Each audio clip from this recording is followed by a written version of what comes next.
Versículo 1 en adelante vamos a estar leyendo. Hechos capítulo 5, versículo 5 en adelante. Dice así la palabra del Señor. Al oír Ananías estas palabras, cayó y expiró. Y vino un gran temor sobre todos los que lo oyeron.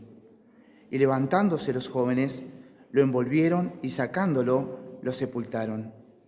Pasado un lapso como de 3 horas, sucedió que entró su mujer, no sabiendo lo que había acontecido. Entonces Pedro le dijo: «Dime, ¿vendisteis en tanto la heredad?» Y ella dijo: «Sí, en tanto». Y Pedro le dijo: «¿Por qué convinisteis en tentar al Espíritu del Señor? He aquí a la puerta los pies de los que han sepultado a tu marido, y te sacarán a ti». Al instante, ella cayó a los pies de él y expiró. Y cuando entraron los jóvenes, la hallaron muerta, y la sacaron y la sepultaron junto a su marido. Y vino gran temor sobre toda la iglesia y sobre todos los que oyeron estas cosas. Oramos al Señor, iglesia. Padre, muchas gracias. Muchas gracias, Señor, por tu palabra, que es viva y es eficaz.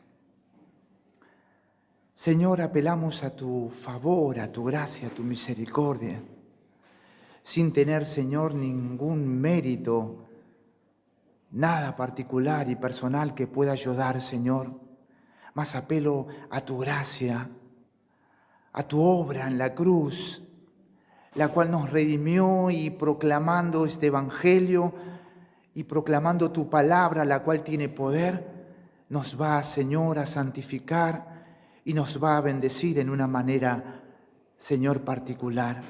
Y que esto sea para tu gloria y para tu alabanza. Te lo suplico en Cristo Jesús. Amén y amén. Tome su ubicación, amada iglesia. Vemos desde el versículo 1 de este capítulo 5, cómo Lucas nos narra la contraparte de este matrimonio, Ananías y Safira, su mujer, que realizan justamente lo contrario de los versículos 34 al 37 del capítulo 4, que hemos visto la iglesia generosa, la iglesia que veía alguna necesidad y asistía. Había un hombre llamado José, un levita de Chipre, que tenía una heredad en aquel lugar y la vendió para bendecir, nos dice Lucas, al necesitado, a la necesitada, a la iglesia. Pero también algo que me impactó, algo que me bendijo tanto de Lucas, que podemos ver la honestidad del autor en su narración. Él no dejó pasar por alto esta situación, sino que justamente no la oculta, sino que este suceso lo pone dentro de su narración en lo que había pasado en la comunidad, allí en la iglesia, en Hechos. Qué importante la integridad de nuestro hermano Lucas. Y aquí Lucas nos muestra también la falta de integridad, la deshonestidad, la soberbia, el engaño, la hipocresía de este matrimonio, ¿no? Provocado, claro está, por Satanás en sus corazones, quien justamente ellos mienten al Espíritu Santo por dejarse seducir o dejarse influenciar por el enemigo. Nos dice justamente Lucas allí en lo que hemos leído y en lo que vamos a estar leyendo. Ahora bien, hay algo muy importante que me bendijo, iglesia, fue justamente que Lucas aquí no está diciendo que lo que pasó sucedió porque ellos no dieron todo el dinero. Bajo ningún punto de vista quiere decir el narrador, el Espíritu Santo, utilizando a Lucas esto, no está diciendo eso, ¿no? No está diciendo porque no dieron todo el dinero de la propiedad. Eso no es lo que quiere decir justamente el texto, como los falsos maestros enseñan. Los falsos maestros enseñan, lamentablemente, que pasó lo que pasó porque no dieron todo el dinero. Y eso no es lo que nos enseña las Escrituras, lo que nos quiere decir Lucas. Y estos falsos maestros manipulan justamente a mucha gente, quienes, ignorando las Escrituras, caen en este engaño. Ahora bien, Lucas nos muestra en el versículo 4 que la propiedad era de ellos. Dice la Escritura en el versículo 4 que el apóstol le dice, reteniéndola, ¿no se te quedaba a ti y vendida? ¿No estaba en tu poder? ¿Por qué pusiste esto en tu corazón? No has mentido a los hombres, sino a Dios. Era tuyo lo que tenías. No era necesario hacer lo que hiciste. Qué bueno es poder comprender y es poder ver lo que la narrativa, ¿no?, del autor nos dice, que no era por el dinero, no era porque guardaron un pedacito, que guardaron una parte, no, sino porque dejaron por la influencia del enemigo mentirle a Dios. También el problema que fue de este hombre, ¿no?, que Satanás lo había influenciado para que mintiesen al Espíritu Santo. Este fue el gran pecado, este fue el gran problema. Y este problema no se desató en la comunidad, en la iglesia local. Se desató en una intimidad, a solas, como el enemigo sabe trabajar en intimidad. Me gusta un pastor y otros comentaristas que hablan de este texto, que vemos textos anteriores donde el enemigo utiliza a religiosos, utiliza a escribas, utiliza a saduceos y demás para siempre poner el palo en la rueda a la iglesia de Jesucristo. Pero ahora el enemigo quiere empezar desde adentro de la iglesia local a traer errores, a traer cosas que Dios justamente no quiere. Pero bendita sea el nombre del Señor, que Dios es un Dios santo y Dios no puede ser engañado. El versículo 5, ya que hemos más o menos hecho una introducción, nos dice que cuando terminó de escuchar a Ananías las palabras del apóstol, cayó muerto. Y qué importante lo que el autor nos está narrando. El autor nos está narrando algo muy particular que nos enseña la totalidad de la Escritura. Que la cabeza del hogar, la autoridad del hogar era Ananías. En ningún momento nos dice el Espíritu Santo a través de Lucas, Ananías y Zafira. No, justamente nos dice Ananías, ¿no? Con Zafira, su mujer. Qué importante es saber esto, que no dice Ananías y Zafira poniéndolo en el mismo rol, ¿no? Sabiendo que cada uno tiene roles iguales. Dios lo puede mirar de una manera de amor, de gracia, pero qué importante es que el Espíritu Santo nos muestra esta particularidad en el libro de Hechos, que la cabeza del hogar era Ananías.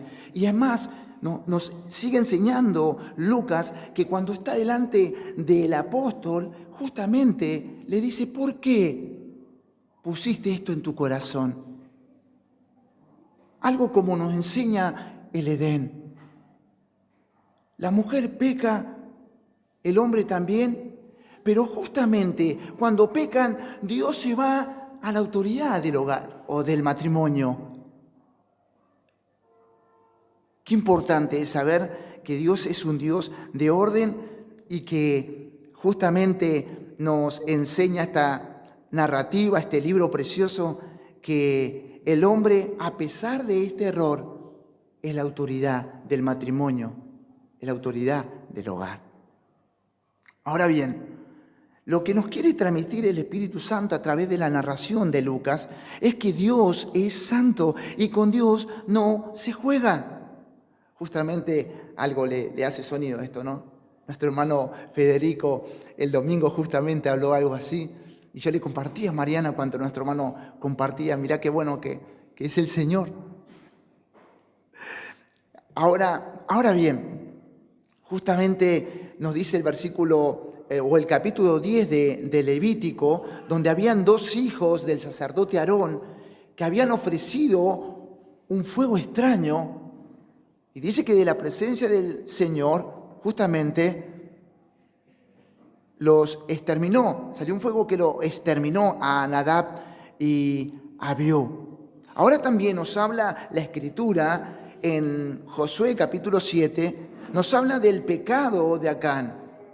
Este hombre dice que roba un manto babilónico, 200 ciclos de plata y un lingote de oro de 50 ciclos, y lo esconde, y esto provoca realmente un palo en la rueda, por decirlo de alguna manera, por este pecado, ¿no?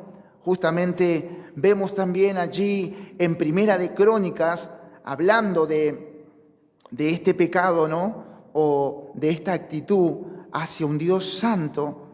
En Primera de Crónicas, capítulo 13, versículos 9 y 10, un hombre, había un alboroto hermoso, una fiesta porque traían el arca, y él quiere ayudar a que no se caiga el arca porque tropiezan los bueyes, y al instante cuando toca el arca es exterminado. Justamente era un levita, pero él no tenía el lugar de hacer lo que justamente hizo, y por ende fue exterminado. Dios es un Dios santo, y con Dios no se juega. Y cuando decimos o dicen que con Dios no se juega, permítame expresarme en esto, que parece que no, pero es importante. No es a mi manera. Yo no juego a mi manera, yo no lo hago a mi manera, no manejo la situación con mi persuasión, con mis sentimientos. No es a mi forma, es a la forma de Dios, como Él lo estableció. Ananías lo quiso hacer a su manera. Y seguramente en esa particularidad, cuando estaban solos, habrá hablado, habrá dicho algo. ¿Qué te parece? ¿Qué decís? Ya influenciado por el enemigo en su corazón. Y cayeron en este pecado. Y es más, cuando llegan al lugar donde llegan, mienten también delante del Señor. Ahora bien, una vida que teme al Señor es una vida que se somete a la palabra de Dios, escapa del orgullo, de la deshonestidad, de la hipocresía, del egoísmo, del pecado. Una vida que está sometida a las Escrituras, una vida que está sometida al dueño de las Escrituras, que es lo mismo. Estar sometido a la Escritura, estar sometido a Dios, es exactamente lo mismo. No puedo decir que yo me someto a Dios y no me someto a la Escritura, y no puedo decir que yo me someto a la Escritura y no me someto a Dios, porque la Escritura es la voz de Dios. Ahora bien, dice que este temor, el mismo versículo 5, nos narra Lucas, que provocó el Señor en los corazones, porque dice el versículo 5, y vino un gran temor sobre todos los que lo oyeron. Y este temor provocó en los corazones más obediencia, más santificación, más comunión entre los hermanos. Ahora bien, ¿qué provoca el temor del Señor en mi vida y para con mi prójimo? ¿Qué provoca el temor del Señor? ¿Cómo eso es manifestado en mi vida y para con mi prójimo? Para con mi hermano, para con mi vecino, para con mi compañero de trabajo, que ellos no tienen temor de Dios para nada. Pero qué importante es mostrar ese temor de Dios. Ahora bien, el versículo 6 nos habla de estos jóvenes, ¿no? La cultura de aquel tiempo era justamente en el mismo día o en el mismo momento de la muerte de alguien, era el funeral. En el mismo momento lo enterraron. El versículo 7 nos dice que pasó un lapso como de 3 horas el narrador, Lucas, inspirado por el Espíritu Santo. Y entra su mujer sin saber lo acontecido. Pero el versículo 8, Pedro le hace una pregunta y le dice, ¿vendiste en tanto la heredad? Y ella le responde, sí, en tanto. Encontramos justamente un pecado planeado, premeditado. Eso es lo que Lucas le quiere decir a su audiencia o a Teófilo. Lucas parece mostrar a su audiencia que este pecado fue planeado. Parece que habían acordado cómo realizar. Entro yo primero y después más o menos pasás vos y decís lo mismo. Pero ella no sabía que el que creyó manejar las cosas a su modo ya había muerto. Ahora algo muy importante que nos dice el versículo 9. Le dice una pregunta al apóstol. ¿Por qué convinisteis en tentar al Espíritu del Señor? En otras palabras, ¿por qué te has puesto de acuerdo con este pecado? Y cita en aplicación, permítame, qué importante es ser temeroso de Dios. Y si veo a mi cónyuge que se está equivocando, por ahí influenciado con el enemigo, ser temeroso de Dios, ser temerosa de Dios y optar por la santidad de Dios, optar por la palabra de Dios y poder decir con amor y con gracia, no está bueno. Alguien por ahí te puede decir, no, pero hay que someterse al marido. Claro, siempre y cuando no quiera hacer algo en contra de la voluntad del Señor en este aspecto, ¿no? Lucas para nada está diciendo que Pedro tuvo alguna culpa de este evento, como algunos también falsos maestros. Es terrible lo que hace esta gente. Enseña que la culpa fue de Pedro, que ellos habían muerto. Y para nada. Justamente Lucas está aclarando este evento en su narración, donde el juicio de Dios en carácter de disciplina se manifiesta en este matrimonio, en la iglesia. En la iglesia. El versículo 10 nos dice que ella cayó a los pies de él y murió. Luego el funeral nuevamente. Al lado de su marido fue enterrada. Pero si hay algo más maravilloso y más hermoso de este texto que nos enseña, justamente hay un versículo precioso que muchos utilizamos cuando nos encontramos con un texto así, ¿no? En 1 de Juan 2:16, donde nos habla de los deseos de la carne, los deseos de los ojos y la vanagloria de la vida.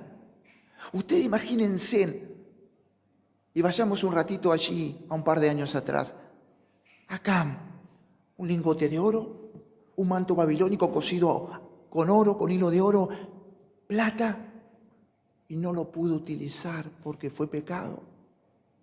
Algo que se creyó que se iba a salvar lo llevó a la muerte. Algo que se creyó que iba a ser alguien o algo con eso lo llevó a la muerte.